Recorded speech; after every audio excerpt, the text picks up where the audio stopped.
Hey, I'm going to show you a hack to fill any rear differential, transfer case, front differential, even some transmissions. Hold on right after this, and I'll show you what I'm talking about.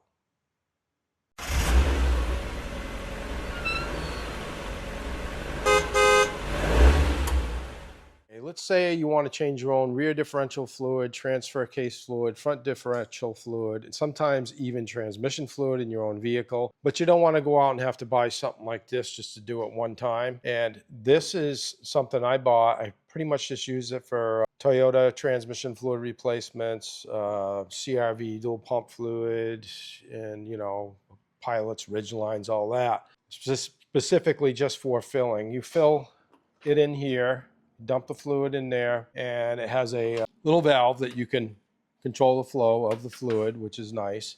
It's got a gauge, which you use it. But so this isn't what I'm getting at. Now this is, if you want to know where I got this, I did get it at AutoZone in one of their flyers, special tool flyers, quite a while ago. I don't know the exact part number for it, but if you're interested in something like that and try and find something, I can put in the link below for you. So this isn't what I'm getting at to try and sell you one of these. All you're trying to do is get by. Just get your fluid changed, or maybe do it every day when you go to work. All right, hold on. I'm going to show you what I'm talking about. Okay, so behind me, can't see it because I'm standing in front of it, is what I'm going to show you.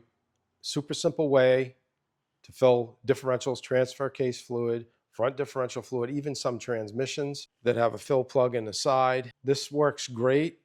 I've done this on and off throughout the years. I still use this procedure to this day because I don't want to contaminate my transmission filler that I just showed you before. I don't want to contaminate it with gear oil. So what you do is you take a windshield washer jug like this, all right? You drill a hole in the cap, you put some fuel line or whatever that's comparable to that in there. If you get that tight enough, you don't have to put any sealant around it, all right? So then you're going to drill a hole right in the handle here, you see?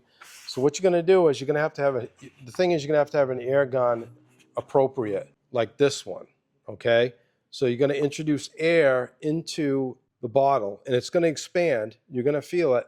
You do not want to add too much air to it because this is just water I have in here. But I saw a guy do this once, and he put way too much compressed air in, and it blew gear oil all over him in his bay and everywhere. It wasn't pretty. So watch this. All right, so pretend for a minute this is your differential and you're filling it, okay? Now gear oil, as we know, it gets cold, it gets thicker. You might want to warm it up to make it flow a little bit better, but this works awesome. And I hope it's helped you out of a bind. Again, make sure you can get your fill plug loose first on any gearbox, transfer case, differential, whatever.